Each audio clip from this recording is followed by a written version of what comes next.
Welcome, Deepak ji. Thank you. Thank you. Good afternoon. I think Mr. Mohapatra will be joining us very soon, and I would request Tamanna to start the proceedings. Thank you. Yes. So very warm good evening to all of you for joining us today this evening at the release of the white paper, Energy and the Climate Change Workstream of UN Global Compact Network India. We thank each one of you for joining us this evening and taking out your time off your busy schedule. As we join us today, we are launching for the first time the Energy and the Climate Change Workstream white paper. The world, as we know today, is in a great climate emergency. It is under the code red for humanity, as indicated by the United Nations Secretary General Antonio Guterres. The concentration of the greenhouse gases emission in the atmosphere are inflicting at such a rate that the devastation worldwide is happening at a strong, enormous heat waves we are experiencing at this point of time. The global health economy is under the stake. The climate exchange events are happening at a very tremendous amount. And as promised in the Paris Climate Agreement, the world is far from limiting the global warming to well below 2 degrees. The year theme of this year, the Environment Day, living sustainably in harmony with nature, it composes well with the event and has come at a very crucial point of time when we are releasing this white paper, Energy and the Climate Change Workstream. The workstream has been dedicated to our former late Executive Director, Ms. Shabnam Siddiqui, who is no more with us today. But this workstream has drawn the inspiration from all of her teachings, and especially her recordings for all this biodiversity. She has been truly inspiring in terms of the environment, in terms of biodiversity. She has put up a great effort in putting this workstream at a very enormous rate. The workstream was first started and inspired by all her beginnings. And as we continue this journey and we take forward that, we would also like to thank all our workstream partners who have contributed to this study. We would like to thank our partners, SAP, IOCL, Avaada Green Energy, and NTPC School of Business for making a tremendous contribution to this workstream.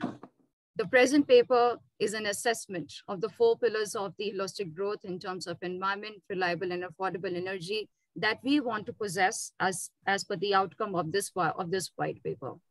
Moving ahead with this program, I would now request Mr. Aseem Kumar, our officiating Executive Director of UN Global Compact Network India, to please deliver the welcome remarks. Over to you, sir.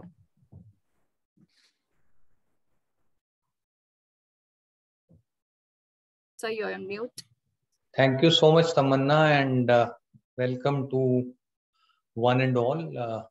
This is a great day for us when we carry forward the legacy of our great leader, Shabnam, as Tamanna mentioned. And also the fact that it couldn't have come at a better time, because a lot of discussions, as Tamanna said, are happening around the world for the climate energy. And we take pride in the fact that United Nations Global Compact Network India, with the support of corporate partners and guidance of some of the stalwarts of the industry, we were in a position to carry forward the 6 months pilot, and the result of which is being presented here today. And I am very happy to share that already the invitations that went out, I was sharing with the team before we went live for the session, that a lot of good feedback and compliments are flowing in, because this is something which is not my agenda, your agenda, or India's agenda. It is the agenda of the humanity. It is the agenda of the planet. It is the agenda of the world. And therefore, whatever takes place in India, because India being a laboratory of SDGs, 50% of the world's SDG targets can be met if India were to succeed. And together, all of us here are trying that we not only succeed, but we help others also lead the change. And hence, this concept of a work stream, because that is a clear-cut indication of our call to action, because this is something which is being done to get to the grassroots level, understanding the entire paradigm of activities, and then putting the plugs wherever these are required. And I am extremely happy to share that the climate action and climate change with clean and green energy is something that the world has no option but to embrace. What we need is, as the paper will unfold and tell you in the discussions, that one is we need to be sustainability literate. We need to be climate literate rather than simply understanding them as somebody else's problem. We should focus inwards and outwards to understand where do we stand. And because if you look at the SDGs framework, if you look at the 10 principles of United Nations Global Compact, you will find that at each stage there is linkage, there is engagement, and it is through partnerships like this that we can solve any and every issue. If we work in silos, we will not be in a position to achieve what we stand to achieve. Therefore, I particularly support goal number 17, which is partnership for goals, and we are giving a live demonstration of that partnership for goals. So I would say that the energy paper is absolutely empirical and also practical, in the sense that it is going to give us a lot of input as to how to accelerate the development of clean and green energy and how to incorporate that in the energy policy. Then a lot of emphasis on the infrastructure and investment, because without proper infrastructure and finance, things will not move. When we say sustainability, that always includes planet, people, planet, and profit. Profit at the sustainability angle. And also various frameworks, mandates, and standards required for these transitions to happen. Likewise, a very clear-cut definition of the targets and the measurables, the quantifiables. And last but not the least is fostering innovation, which is sustainable and which is at times frugal also. So these are some of the issues which will be unfolding here once the panel discussion starts. And I will be failing in my duty if I do not acknowledge the stalwarts that I mentioned. These are sustainability icons of the world, not only of India. Mr. Ranjan Kumar Mohapatra, Director HR, Indian Oil Corporation Ltd, who also happens to be a part of the governing council of the United Nations Global Compact Network India. Ms. Vaishali Nigam Sinha, Vice President, Northern Region, UNGCNI, and Chief Sustainability Officer, Renew Power. She was the other day participating in a key plenary session at the Leaders Summit organized by the UN Global Compact Network, and her contribution, her vision, her company's efforts were applauded tremendously. Then Dr. Lavnish Channa, Vice President and Head of Government Affairs, Asia Pacific and Japan, SAP, and we have representatives from all these organizations, but I'm talking about the people who actually worked with Shabnam and brought the broad framework to fore. And Mr. Vineet Mittal, Chairman, Avaada Group, because he's also a dynamic person and he made sure that his company participates in this. And I also thank all the panel members present today who have actually given their sweat and blood to the report, white paper, and the actions that they have recommended. From IOCL, it is Dr. G.S. Kapoor.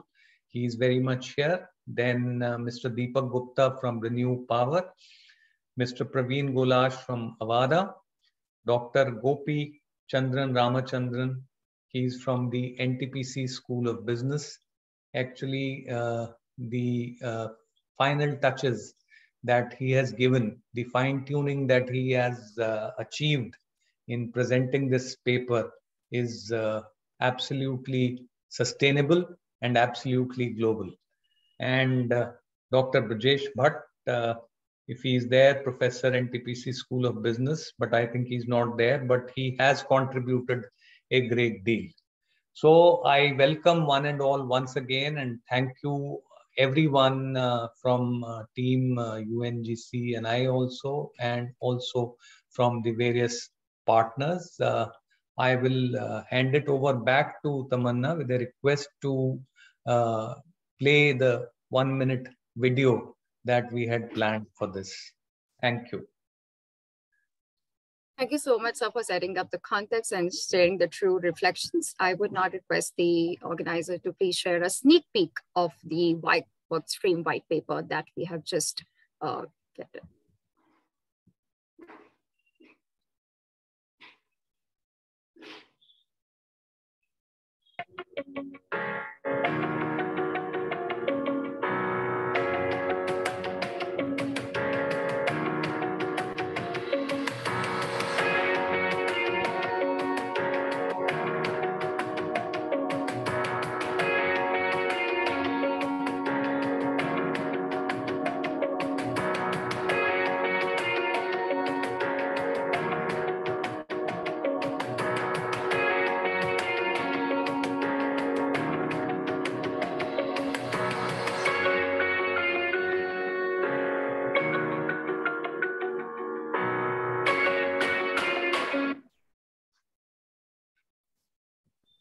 Thank you very much. As sir, you have rightly pointed out that we need to be sustainable with illiterates. And this is a time that we do the measurable outcomes. And this white paper has set it up the context in terms of measuring of the sustainable energy policy. With this, now I come over to Mr. Ranjan Kumar Mohapatra, who is the eminent stalwart of the GCNI, who has been taking up the mission of achieving the sustainable development goal. I now request Mr. Ranjan Kumar Mohapatra to please deliver the special address. Over to you, sir. Thank you, Tamanna. Thank you very much. Very good evening to all of you. Very good evening to see everybody here. I think, yes, what Asinji was telling, a lot of efforts have gone in. So my congratulations to the entire team members who will be also discussing in the panel discussions, which is slated after this, immediately after this. So to that extent, let me begin with some words of President Kennedy, who says, all great and honorable actions are accompanied with great difficulties, and both must be enterprised and overcome with answerable courage. So that's what speaks a lot about our team, which has worked on this and have come out with this good paper. So I think we all were aware PM's vision of making India net zero by 2070. I think this has been a watershed moment for each one of us, because we have to really go forward and do it in this time which is available to us. And more so, the vision that by 2030, we must be having, we must have at least 50% of our requirements, electricity requirement, coming from renewable energy. So that itself is also a huge significant challenge for each one of us.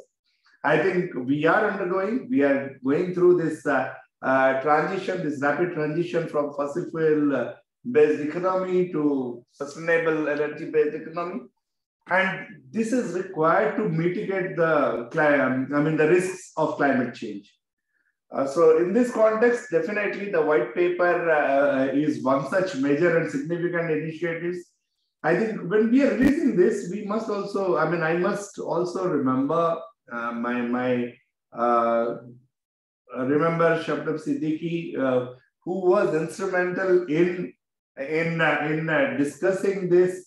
I mean, I was sharing the other day, it was a late night sometimes when we both were discussing how we can have a workstream concept, and then why not start with a workstream concept for an energy sector, and that's how it emerged. And she was instrumental at least to take this initiative through her effort. So today she's not there with us, but we do remember her contribution, her meticulous planning. Of course, I must compliment the entire UNGC and I team, Asim ji and all others who have helped in taking this forward.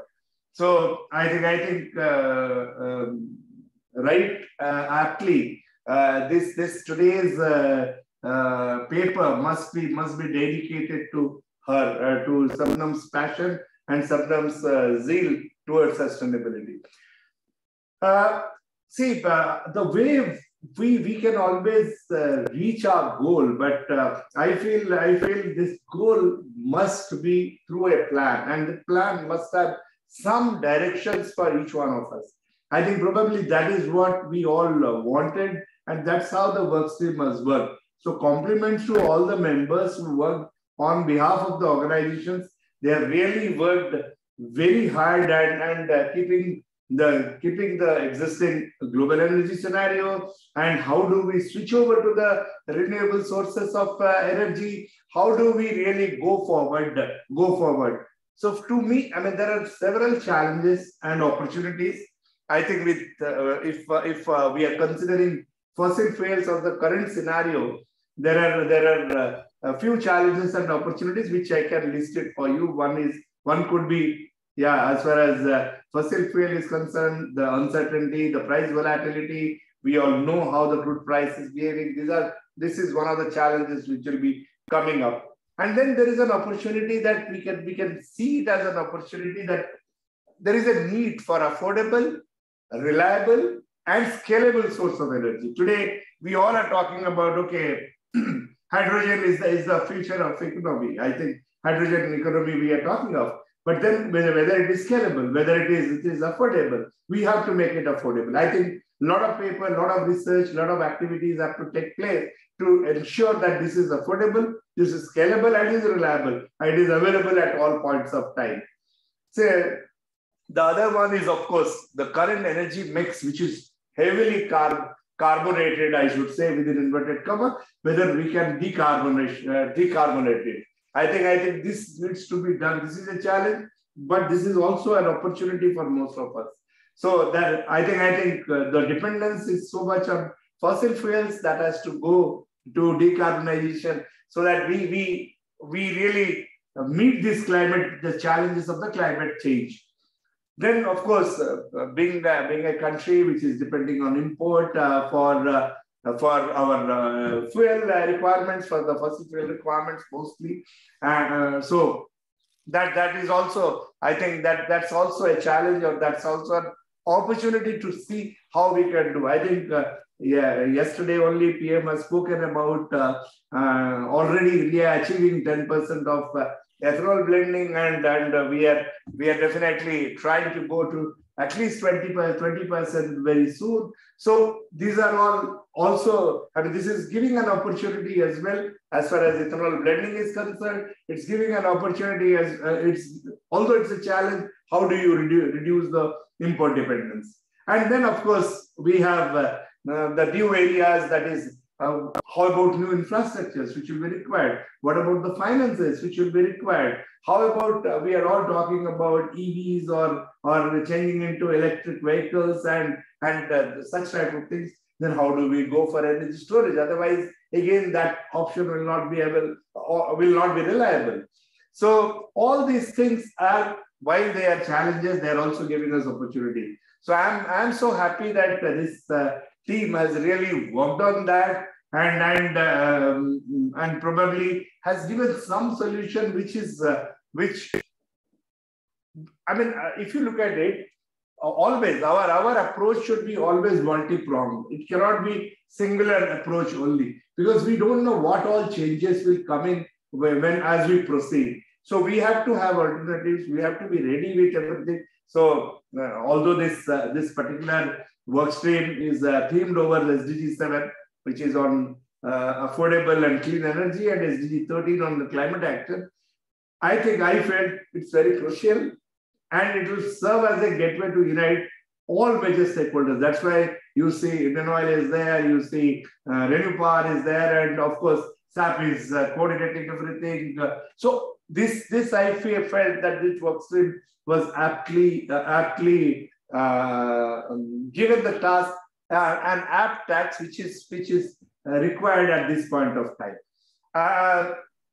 I think coming back to me in person now, although there will be a few discussions which will be now going on, this paper I feel I have gone through, of course, it highlights the need to align policies to a few things. I think for me, it is accelerate deployment of cleaner energy and energy efficient technologies. I think that's number one. And it should infuse mandates and standards which can drive consumer spending and industry requirement or industry investments. It can defines targets or related institutional mechanism for large-scale integration. Again, I talked about scalability and reliability, so it talks of that. And enable massive infrastructure investment. That is, of course, one thing which will be required even in smart transmission or distribution grids. This will be also more important as we go forward. And the last but not the least, I think fostering innovations, including a special focus on advanced, I think all these batteries or hydrogen or aluminum air battery or all other things, clean cooking solutions, etc. I think that these are the 5 things which for me are the takeaways. I think all the participants and the users and the stakeholders will have their own takeaways from this. So I quoted John F. Kennedy in the beginning, so when I opened my speech. So let me also close with his words. As we express our gratitude, we must never forget that the highest appreciation is not to utter words, but to live by them. So that's my final word for all of you. Undoubtedly, I think even GCNI is a strong platform. It has been working relentlessly. I think we would like to be up to date in all respects, and we would also like to really give back to the society and see that the society, this environment is not only green, it also creates meaningful and long-lasting changes. So again, once again, compliments to everybody who have worked behind this, and I'm sure this is a subject which they have addressed, this is a theme which they have drawn for the work stream, and for doing this when it is needed the most. So right at the right time, with the right quantity and at the right quality, this paper has come out. So thank you very much, and I'm sure everybody will take advantage of this paper. Obviously, mostly for the policymakers, we will be submitting it to them, and I'm sure it will be helpful for them. Thank you very much, and namaskar.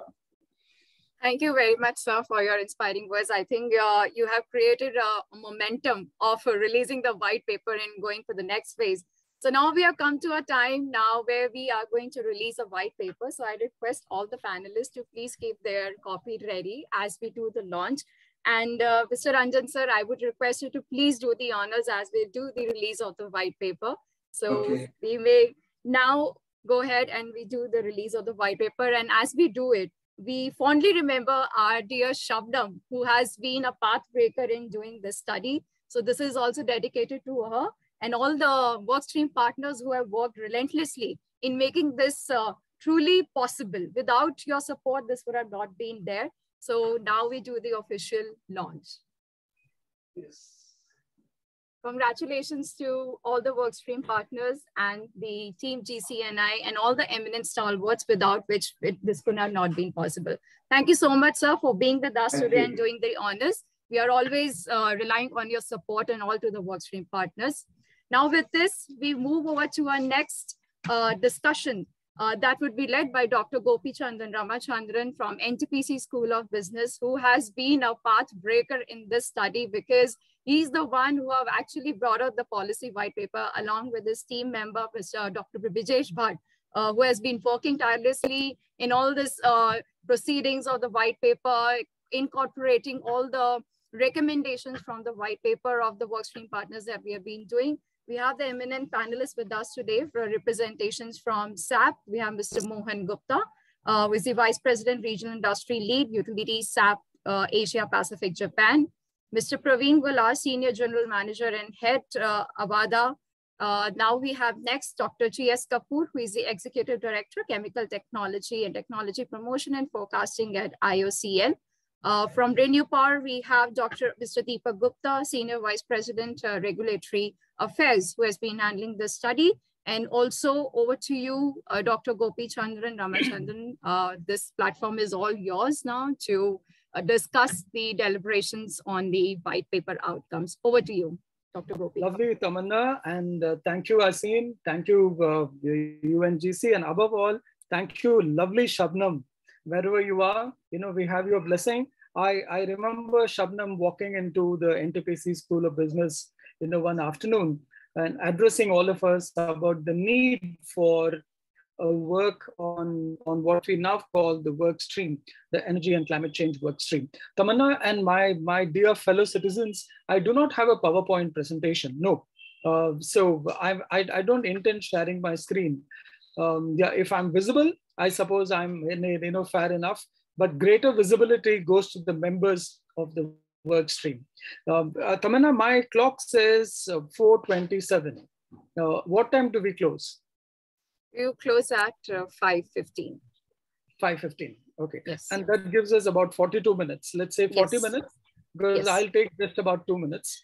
The sure. last thing I would love in a meeting like this is to listen to my own voice. And we spread the next 40 minutes, to listening to our wonderful workstream members, 1, 2, 3, and 4. And that leaves us about 8 to 9 minutes each. And we'll have some concluding remarks from the chief guest. I hope and wish Mahapatraji is also around with us. I can of course see his icon here. I wish to, I will certainly stick to the rules of the game and stop at 4:30 from my side. Thank you, sir. You struck the nail on the head when you said practice of these principles in real life is most important.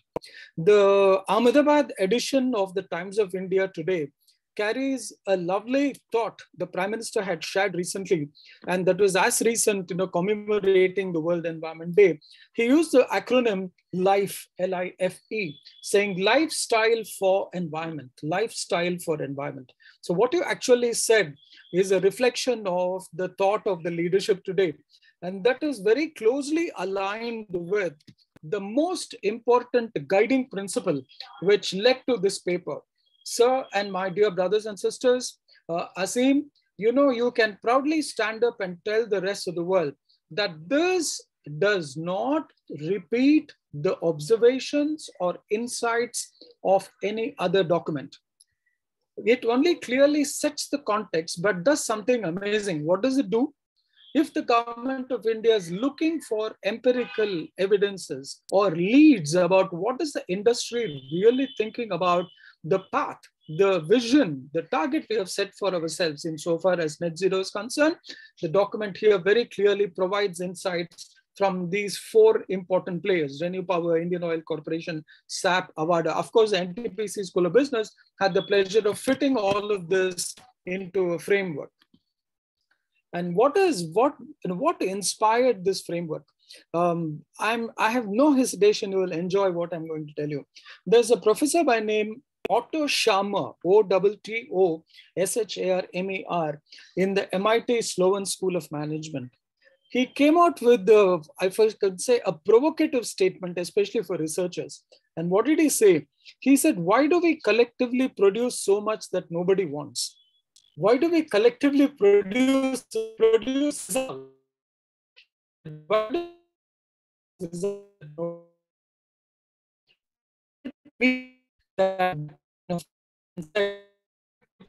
should tell you here are the industries which really mean the business of transitions. So beyond rhetoric is what we went ahead with. And these are highly, highly aligned with, and that's my last of the points to get started with before we invite our panelists. The UN Department of Economic and Social Affairs recently came out with a series of policy briefs. I repeat, the United Nations Department of Economic and Social Affairs came out with a set of policy briefs which were highlighted by an interesting group of people, and that's called the HLAB, capital HLAB. It stands for UN High-Level Advisory Board on Economic and Social Affairs. It's called the capital HLAB. And what did they say? They precisely referred to, if I can call the two strands of thought, energy interlinkages, energy intensity improvement, and energy penetration. Energy interlinkages is the overarching one. Energy intensity improvement and energy penetration is what they spoke of against the backdrop of SDG 7. I'll stop at this. And I, as the voice box of this lovely team, would like to say, therefore, what we will hear over the next 36 minutes will be the insights that each one of us bring to the table. Let our committed who know what they are saying. These are not armchair specialists, not in the least. These are wonderful specialists who are at the point where the rubber hits the road. And our Asim and others would like to know, experts where the rubber hits the road. And that's where the NTPC School of Business joins Renew Power, Indian Oil Corporation, SAP, and Avaada. I now have the honor of inviting our specialist. Tamanna, you can call out the names of our panelists. I will leave it to you, and they can come in the order that Tamanna is now asking us to speak, and that gives us 9 minutes each. Thank you. Dr. Gopi, I think it's up to you, but anyway, if you insist, I would now request Dr. G.S. Kapoor, Executive Director, Chemical Technology and Technology Promotion and Forecasting, to please present the insights from the IOCL and how you have been contributing in the net zero transition. Over to you, sir. So exactly. Yeah, good evening, everybody. I'm audible and my slides are visible? Yes. Okay, thank you. Slides are visible, sir? We lost Dr. Gopi because of the net issue, but your slides are visible to us. Okay, thank you, Tamanna. Good evening once again, and thank you very much for inviting me to this Elise panelist on a very, very contemporary topic everybody is talking about today. And it's a great day. We are meeting on World Environment Day as a part of the celebration. And what I will do in the allotted time of 7 to 8 minutes, I will just take you through our imperatives, Indian imperatives when we talk about achieving our net zero target. And this is what we think, every company, every corporation, every identity in this country has to contribute its might in order to achieve the net zero goal, what has been promised by our Honorable Prime Minister in the COP26. So before I start, let me take you through the energy transition, India energy transition projections, what it is saying actually. Today, we are the third largest energy consumer, and actually we hold a very decent share of 6.4% global share of the energy what is being consumed. And in terms of a million tons of equivalent of oil, today we stand somewhere on 929 billion metric tons. And if we go to 2040, our share in global energy demand is going to further increase to 9.2% from 6.4%. And of course, in the terms of the million tons of oil equivalents, it will be 1572.9. So this is the broad India transition energy picture which is emerging. India remains an energy hungry country. And of course, there are a lot of drivers which is driving that. A lot of urbanization is happening. Our population is going to surpass China by 2024. GDP growth, today we are talking of by 2040 will be 5 times the current GDP. A lot of thrust on Make in India, a lot of thrust on manufacturing. And of course, per capita energy consumption, we are today at standstill, maybe maybe the numbers are very high, but per capita, we are still at 1/3 of the global average. And that means that there is a 3x of potential exists as far as global energy demand growth rate is concerned, as far as India as a country is concerned. In nutshell, what it says is that India is going to need more energy, but as our director HR also mentioned, with much less carbon. So decarbonization is the need of the hour. In summary, if you see in the 2019 share of oil and gas remains of 32%, which is way below the global average of 52%. One very important fact is that only 17% of the total energy consumed in India is in the form of electricity. Now, what does it say is that electrification through solar and wind is only a part of the solution. There are another 83% of the sector which is hard to abate kind of a sector when we talk about decarbonization of the Indian industry.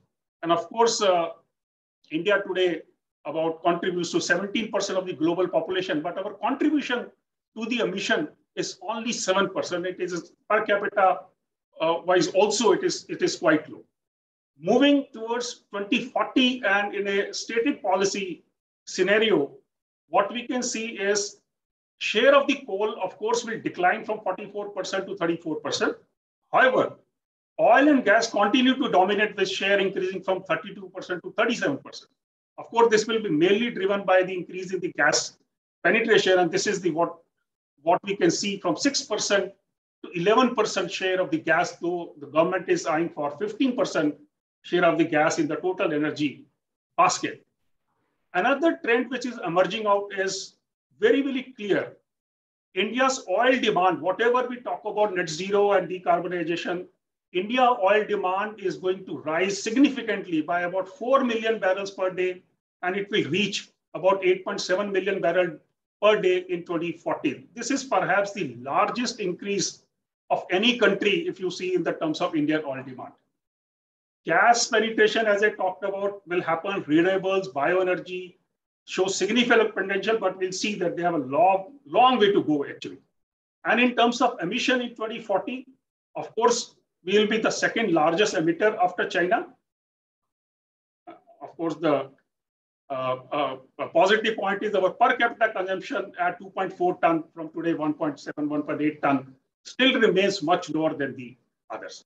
So in nutshell, because I come from an oil and gas industry, so this energy transition is showing that oil and gas is going to dominate at least still for next 2 decades or so.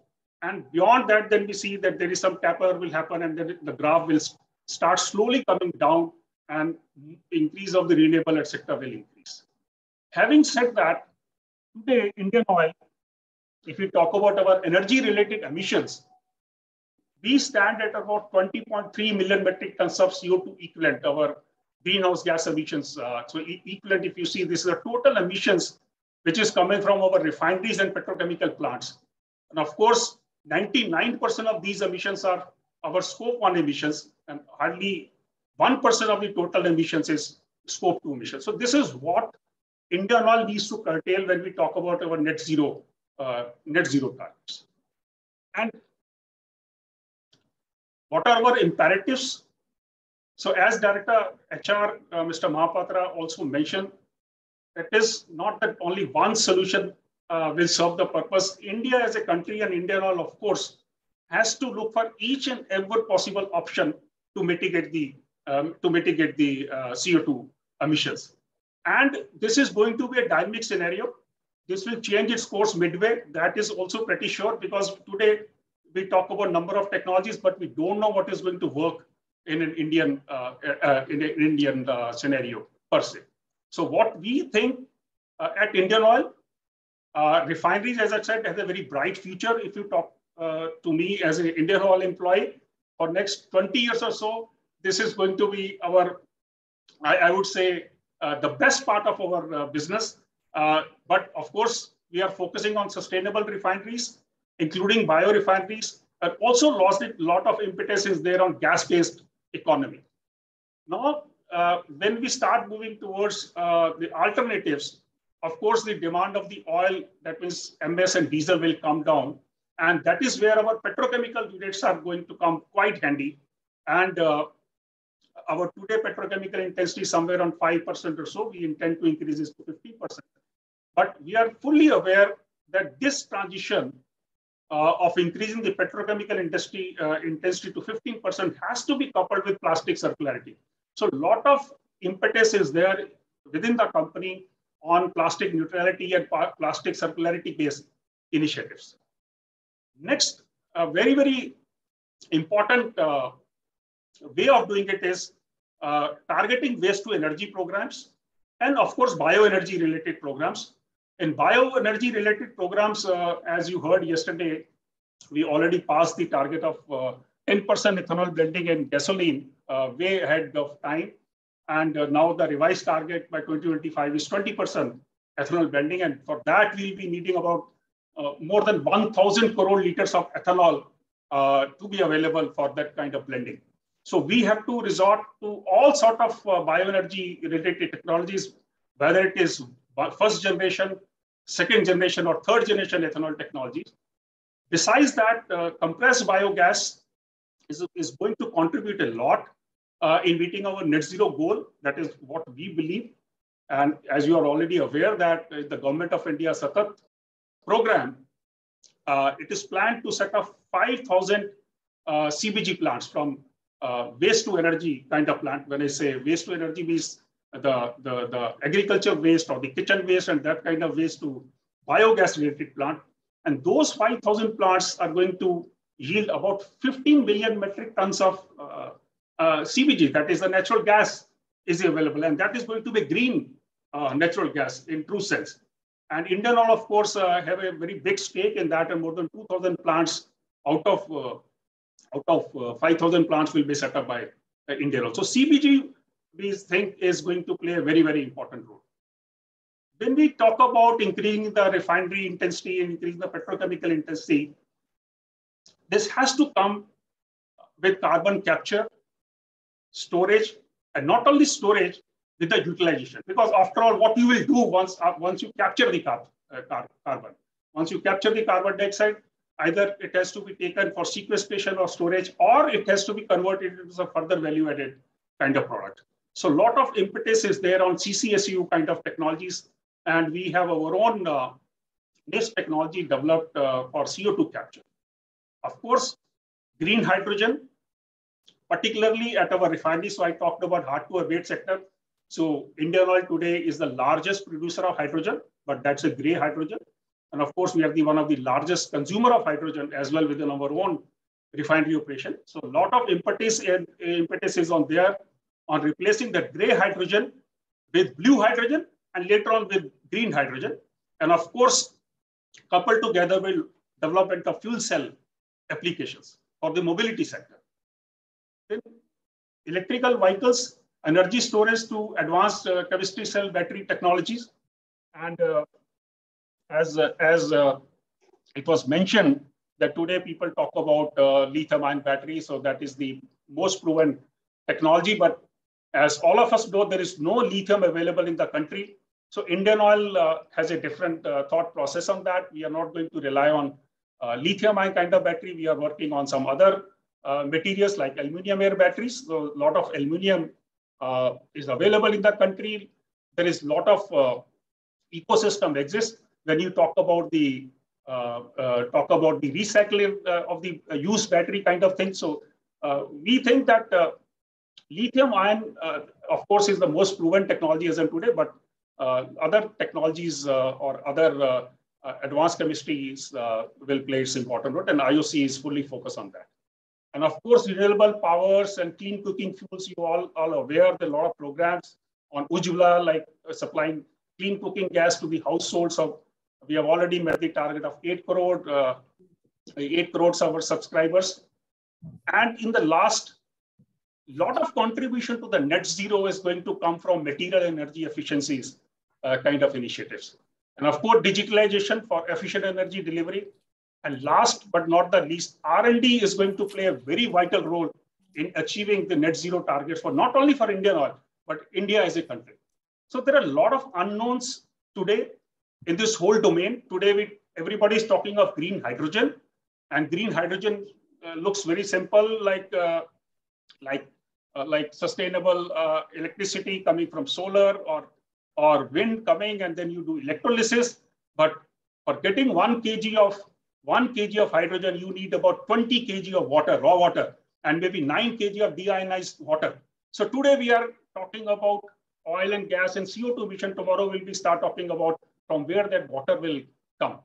Then there are a lot of technologies people are talking about of electrolyzers. So, but which technology will work for Indian context? Nobody is aware. Everybody comes with only plus side of their technologies, and nobody talks about the minus side of their technologies. And we have also recently seen in the case of EVs in two-wheelers, a lot of accidents have taken place just because that the kind of R&D input which should have gone into that has not gone into it. And people have just coming up with few startups and saying that, okay, we are coming up with this kind of EV battery or this kind of EV vehicle, but we have seen the kind of results. So R&D is going to play a very, very important role in that. And in my last slide, I will specifically like to focus what are our initiatives on hydrogen.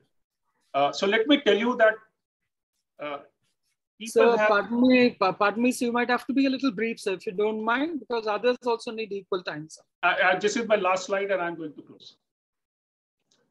So Indian Oil is working on hydrogen since 2005. So in fact, we were the first one to set up a hydrogen dispensing station long back, about 17 years back in Faridabad. We recently concluded a very important study in the city of Delhi where 50 buses were run on SCNG mixture, which is India's first test with hydrogen economy.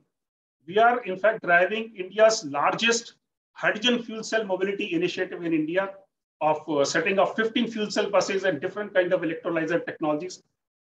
Then, of course, a lot of programs on turning blue, like leveraging hydrogen from Gujarat refinery, where we'll be covering some iconic routes, and also talking of setting up 10 fuel cell buses in Kerala using solar electricity, and of course, green hydrogen plants at our Mathura refinery and Panipat refinery. Besides that, a lot of R&D initiatives are on. So in the paucity of time, I'll stop here and thank you very much for the opportunity. Thank you, sir. God bless you. Tamanna, the next speaker, please. Yes, thank you, sir. Thank you so much, sir, for taking us through the wonderful insights from IOCL journey in net zero transition. Now, I invite the next panelist from Renew Power, Mr. Deepak Gupta, Senior Vice President, Regulatory Affairs, to please share the Renew's journey and the contribution for this white paper. Over to you, Mr. Gupta. Thank you, Tamanna. Thank you, Gopiji. You have 9 minutes, Raja, Deepak, if you don't mind. I'll try to do just about 9 minutes. I'll try to do it. Thank you. So I hope I'm audible clearly. Yes. Yeah. So very good afternoon, good morning, good evening to everyone, wherever you are. It's a privilege to be part of this panel discussion, and it's been a privilege to be in interaction with this group over last almost more than 1.5 years of coming to this white paper. And I'm so glad that this white paper has finally been launched and been made available to decision makers and stakeholders for them to go through and pick up the key messages. So thanks to Gopiji for leading this, and thanks to UNGCIs for really spearheading the efforts. Coming to the topic, like Renew is the largest renewable energy only IPP in the country. We have a portfolio of about 12,000 megawatts of solar and wind assets. We are into solar module manufacturing, wind turbine manufacturing, transmission business. We also happen to have the largest pipeline of battery energy storage projects in the country, actually in China, in India, other than China. And as such, we really take pride in calling ourselves someone who actually help others get onto net zero and sustainability path. And in that stride, we are also now actively entering into the green hydrogen business, as well as talking to different partners and stakeholders on how to really help them beyond that. And in that sense, this white paper and working with all the stakeholders really was very helpful in seeing how different individuals, how different corporates come on the same issue from different lenses. we just heard Dr. Kapoor, who very nicely presented how a large organization like IOCL, having multiple but also very, very emission intensive work streams, is thinking about and talking about and actioning towards being net zero by 2040. So this is very, very heartening. And what is also heartening is the focus on such interventions in India. I think so far what we have been hearing for last 10, 12, 15 years is that Europeans are way ahead of us, Americans are way ahead of us, but actually we are not far behind now is what I can say. And as such, again, coming from Renew platform, when we look at any of the net zero intervention, when we look at any of the pledges that our corporate leaders are taking to be net zero, we clearly look at it in the way of how we can support. And again, in that context, the recommendations put forth by the white paper clearly say what is it that is blocking achievement of such net zero mandates, such net zero pledges. And that's where number one thing which has been supportive, but at the same time at times has been little bit of lacking is the broad policy and regulatory framework. So while there has been a lot of positive movement in that spectrum, but again, having a very long-term regulatory framework is something that Indian power sector has been missing for a very, very long time. And all the regulatory changes are happening, yes, in the right direction. But ideally, what we have also put for in the paper is ideally, if there can be very clear roadmap to such changes over next maybe 5 to 7 to 10 years, and that roadmap is really adhered to when changes are brought about, because any kind of knee-jerk reaction, any kind of quick reactions or quick changes are not good. Thankfully, we have been able to, and with government support, with other stakeholder support, sector has been doing really well. But in future, if we really want to get to the scale we are talking about, India being net zero in 2070, or our corporate leaders being net zero in whatever timeframes they are saying 30, 40, 50s, this is not achievable unless we have a very clear long-term policy roadmap and regulatory roadmap for all the sectors that will help achieve net zero.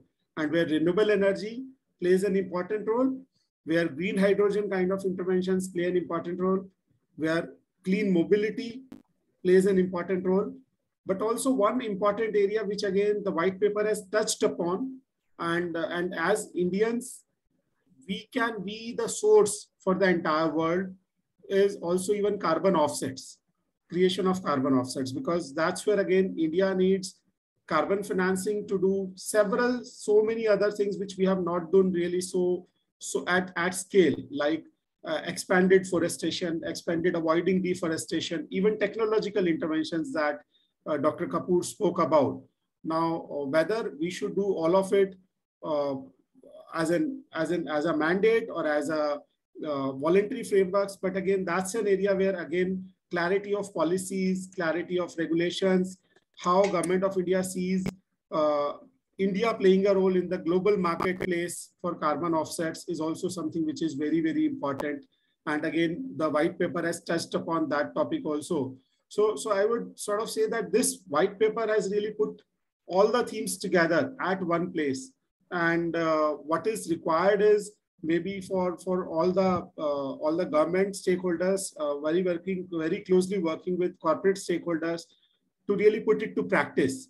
And again, that's where I believe this group will be very much happy, very much willing to work under UNGCI guidance to really achieve the outcomes that we intend to achieve. And I again thank very much the UN Global Compact Network India, as well as NTPC School of Business, to have provided us an opportunity to be part of this and to provide me an opportunity to be speaking here. Thank you. Thank you. Thank you, Raj.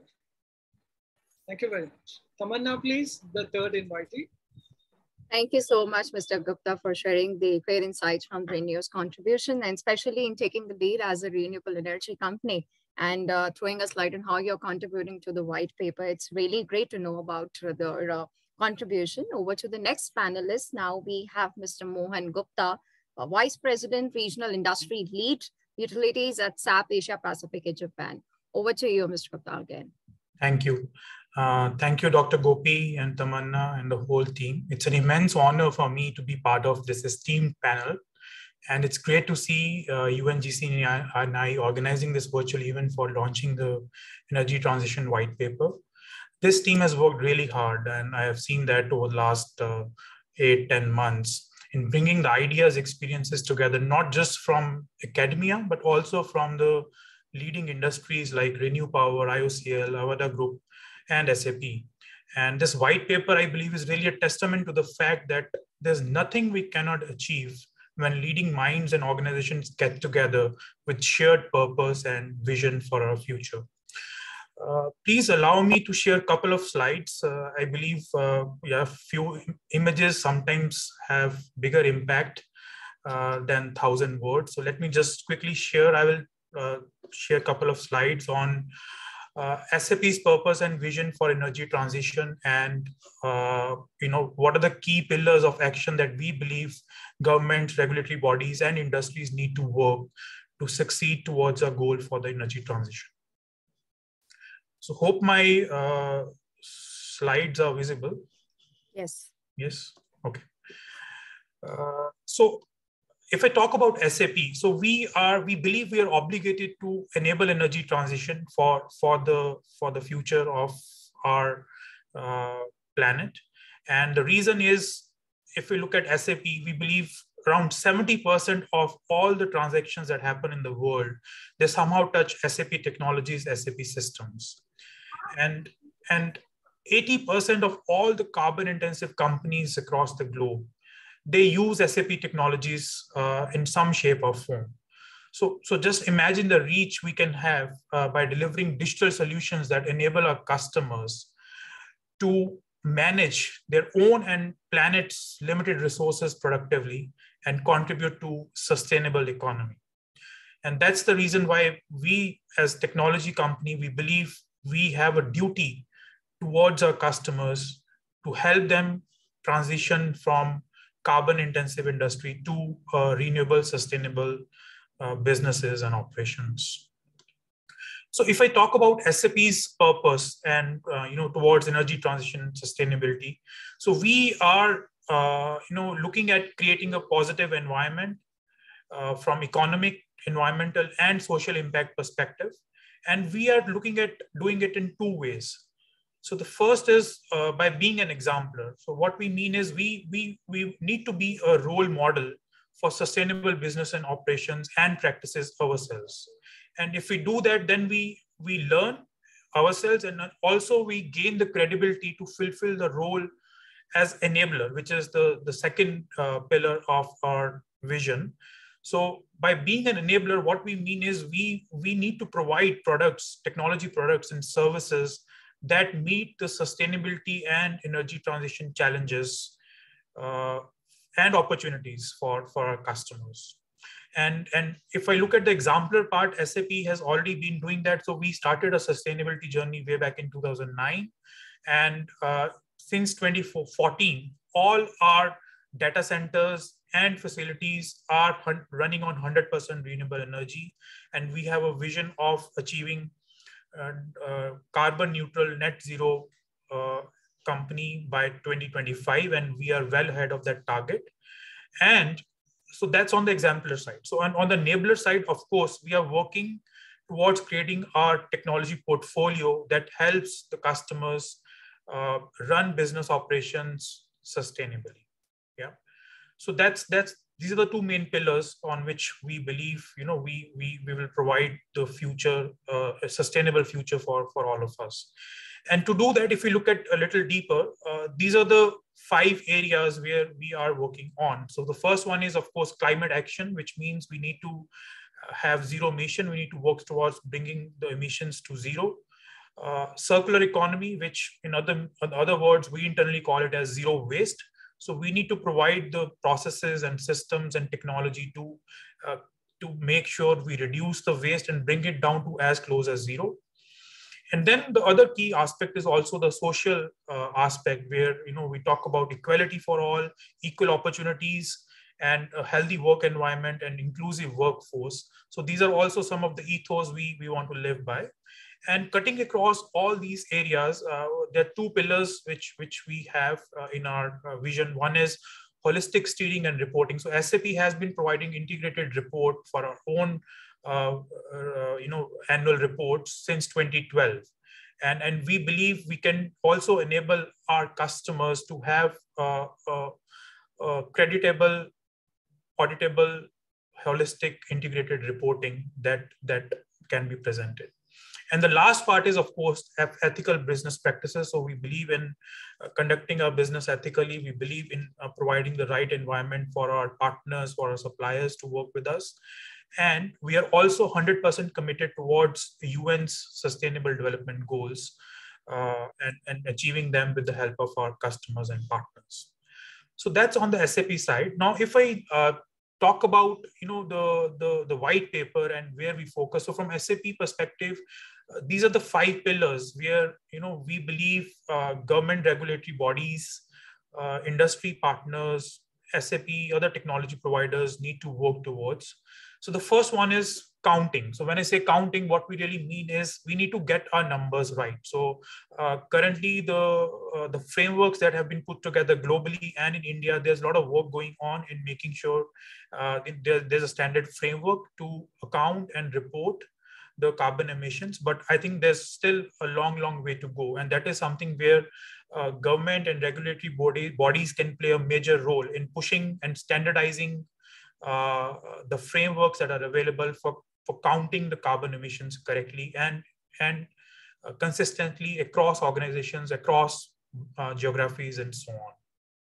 And SAP has shared some examples, some use case studies in the white paper, specifically targeting this counting and getting the numbers right initiative. The second pillar is, of course, the mitigation. So when we talk about mitigation, of course, the focus is on reducing the emissions. And this requires, interventions in business as usual activities that, our industries, customers do. And it is not just important from, regulatory point of view, even from financial point of view, looking forward, this is really important. And we have already seen, across the globe, what is happening to fossil fuel-based generation plants, coal industry, and so on. There are big write-offs, which organizations have to do because there is no finance available to invest in the future. So this is another area where we believe government and regulators can play a major role by bringing the right policies to mitigate the emission of the carbons. And again, in the white paper, we have taken few examples which we have worked together with our customers globally on the ground, how it can be done. The third is the market. So we need to have the right environment for the markets to flourish, to make sure we make profit sustainable and sustainability profitable, which means we need to promote, in consumers' mind also, we need to highlight and market the importance of sustainability. And we have to also introduce policy frameworks that provide standardization around certification and assurance of the quality and the sustainability parameters that all the industries are, highlighting in their businesses. The fourth pillar is, of course, resetting the business models, which means transformation, transforming the way we conduct our business, the way we procure and source our raw materials and work on them. And there are already some great initiatives which are being worked upon both globally and in India. We see there's a big focus on green hydrogen. Dr. Kapoor talked about it. Also, we see there's a big push on e-mobility, but again, I think this requires a change at fundamental core business process level for all the industries and in consumers' mindset as well. And the last piece is the adaptation. So when we talk about adaptation, the first word that comes to my mind is resilience.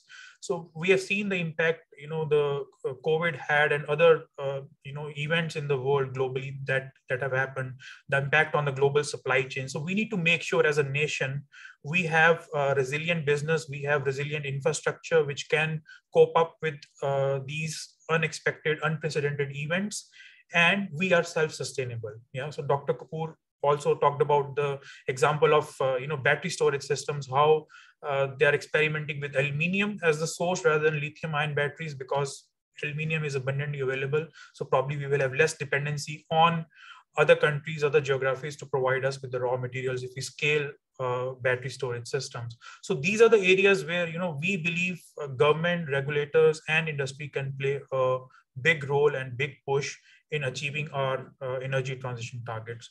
So with that, I will hand it over to Dr. Gopi and Tamanna. Thank you so much for giving us the opportunity to share our views and our experiences over the last 10 months in the white paper, and also for the forum today to share our views with the participants. Thank you. So kind of you, Mohan. Tamanna, can we get the next speaker? And then I'll take about just 2 minutes, especially for the chief guest to know where and how have these interventions been so unique and how can they be taken ahead? Tamanna, please.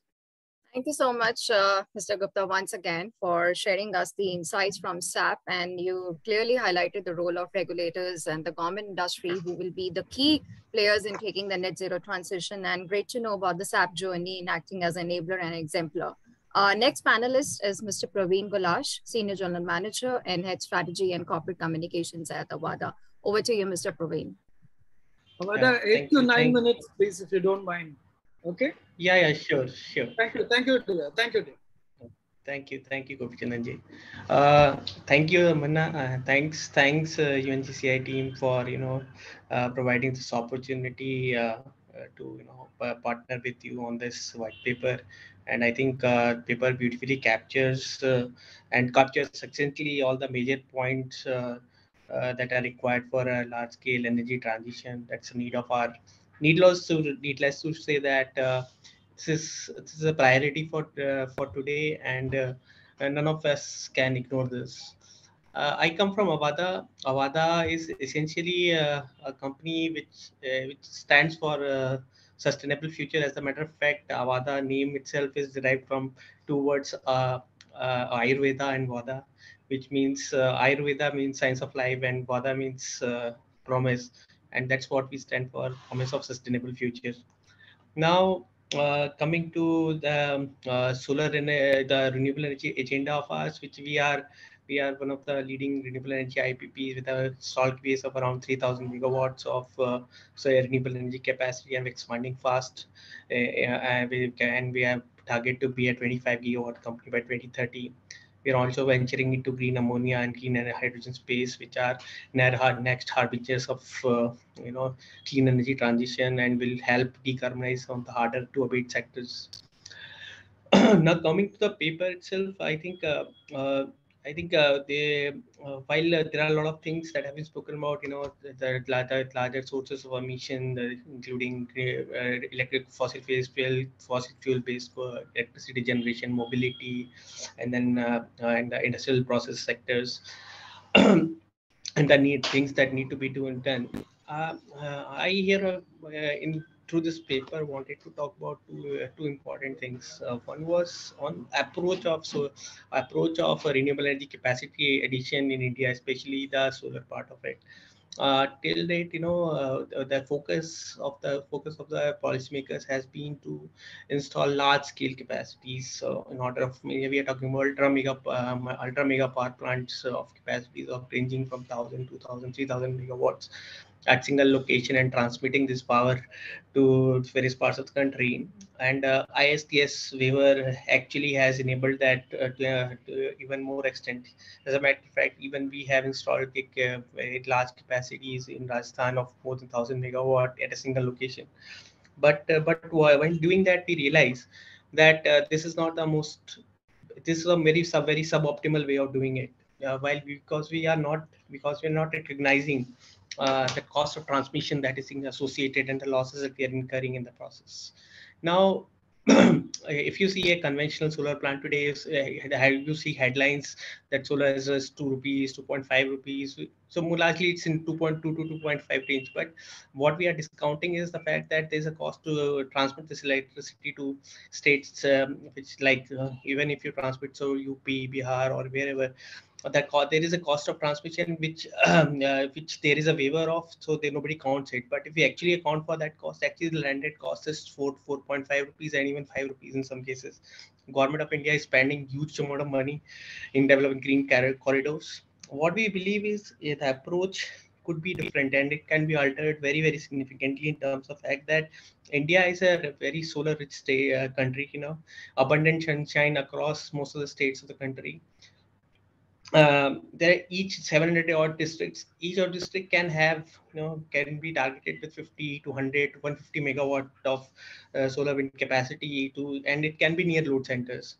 That will not only, prevent transmission losses, but can help you avoid a lot of transmission capex that is getting incurred today.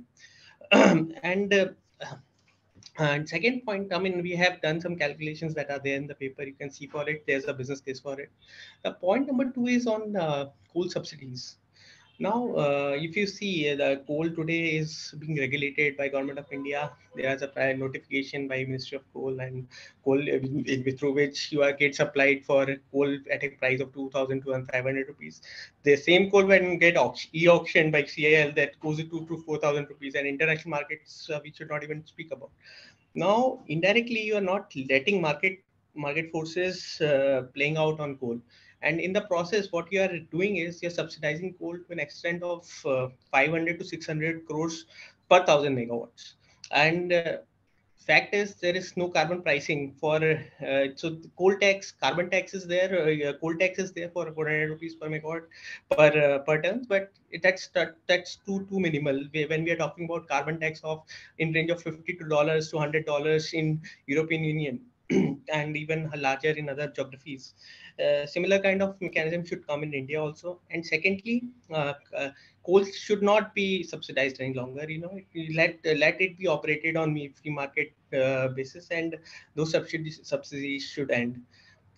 These are two limited points I wanted to make. Of course, there's a lot of things that we can discuss, but I think again I'd like to congratulate Dr. Gopichandran Ramchandran for doing an excellent work in this space, and all the best, sir. Thank you.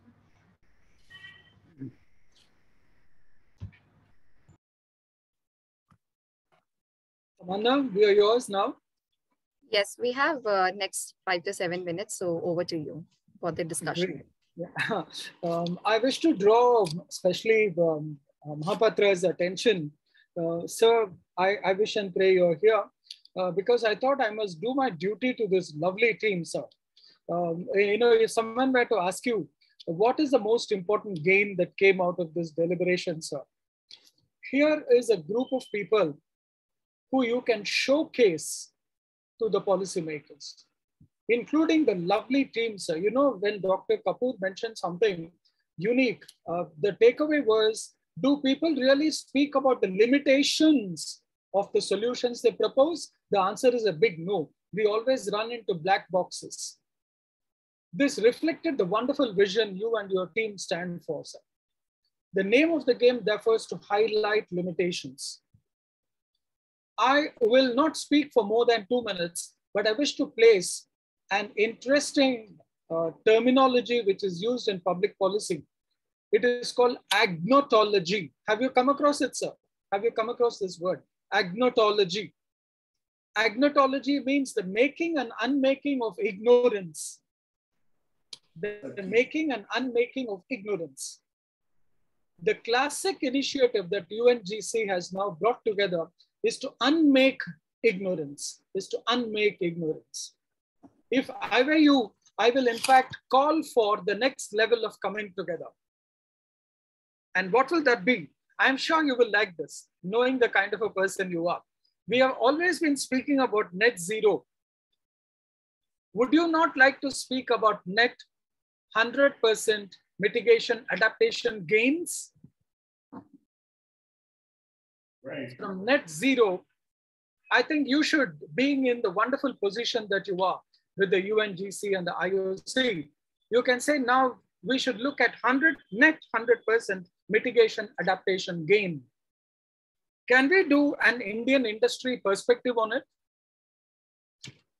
There is no publication today which has put together that kind of an Indian perspective which says, yes, we know we have to fulfill the agenda, but here is a basket of solutions we are placing before you.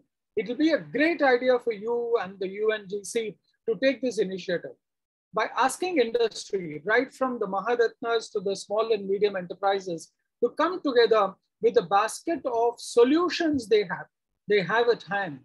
And this basket of solutions can be presented to Niti Aayog, saying that, look, this is what our people feel. Look at every means of fostering them and taking them ahead. I think this groundswell, therefore, is an extremely important initiative you can take ahead, sir. I promised you, expertise is equal to precision plus speed. Expertise is equal to precision plus speed. If I'm not precise and I'm not fast, I should not call myself an expert. So I will stick to the rules of the game by saying from net zero, we move to net 100% mitigation adaptation gain, an Indian industry perspective. Allow us to present a framework to you on this publication, on this initiative, and let us take it ahead. And this is an offer from the NTPC School of Business. I invite you to come, and this is also on behalf of this lovely team, Dr. Kapoor, Dr. Mr. Deepak, and Mohan Bhai, and Praveen. These are wonderful people, and it's not so easy to come across such people on a daily basis. On behalf of all of us, allow me to say it was a great journey working with you. And as I promised, I'll stop bang on time before you ask me to. Allow us to come back to you together. Thank you. Thank you, Dr. Gopichandan, for sticking well on time and taking the promise, as always, sticking to the time limits and making this white paper in 10 months of time. I think this has been a huge work, and a big round of applause to you and your team. So to NTPC for a big round of applause in making the white paper, and also to our Workstream partners. With this, now we come to an end to the program. And now it is my privilege to propose a vote of thanks. So it's been a great and a wonderful pleasure to all of you for this, having this program, and all the Workstream partners who have been there with this in journey for the 10 months and making the white paper contribution. I would like to thank once again all our partners, Renewpower, SAP, Avaada Group, IOCL, and Renewpower once again for making this truly possible.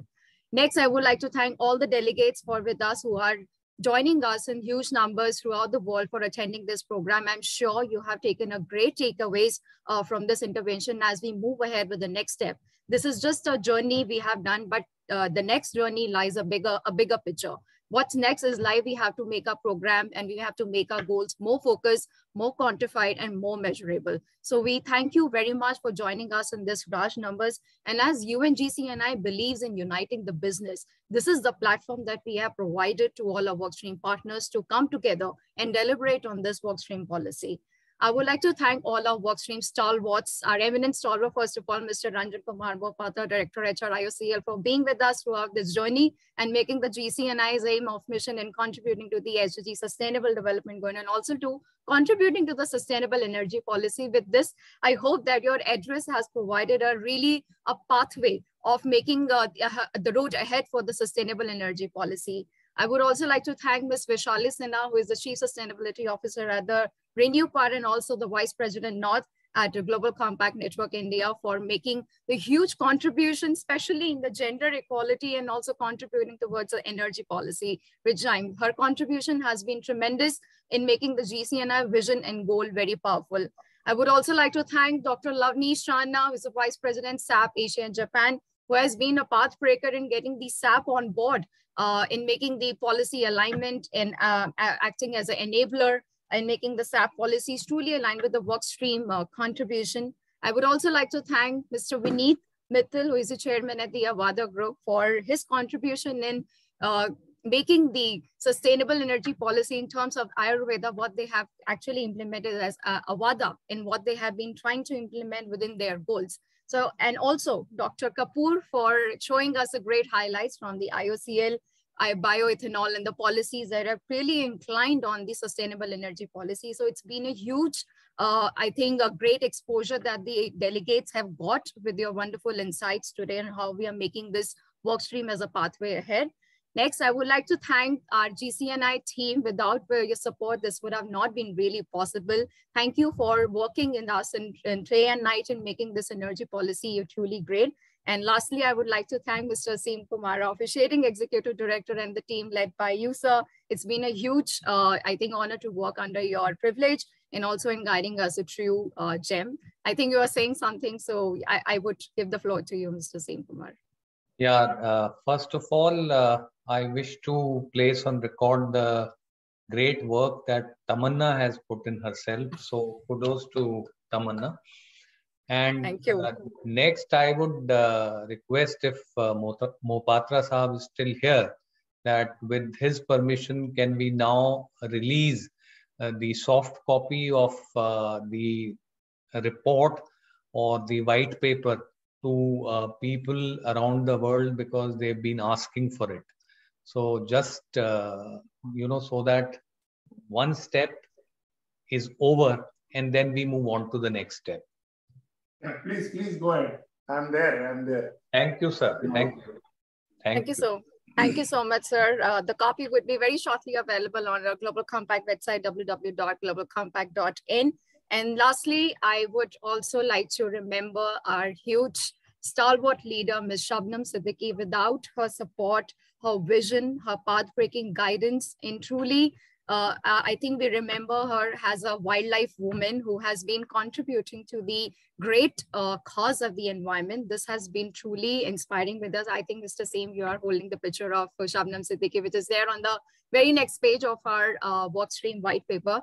So we'd like to remember her, and thank you very much for joining us in the huge number. Thank you, audience. Thank you, interns, who have been working very relentlessly in making this program very possible. So thank you very much, and we'll meet you soon very next in taking this workstream to the next phase as we take our goal to the next level of advancing the net zero transition. So thank you very much, and we look forward to joining us for the next future deliberation in making the sustainable energy policy and also to the climate change.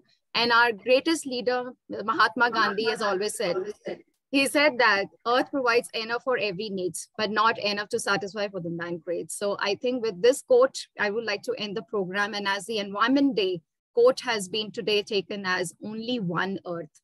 There's only one Earth and there's no spare. Let's take this initiative today. Let's take this platform today in guiding us to truly a great way forward, that we have what we have left is left today. Right now, it's only one Earth. And I'm sure this white paper will take us the great deliberation as we take forward to the next step. Thank you very much. Thank you. Thank you all. Thank you very much. Thank you. Thank you so much.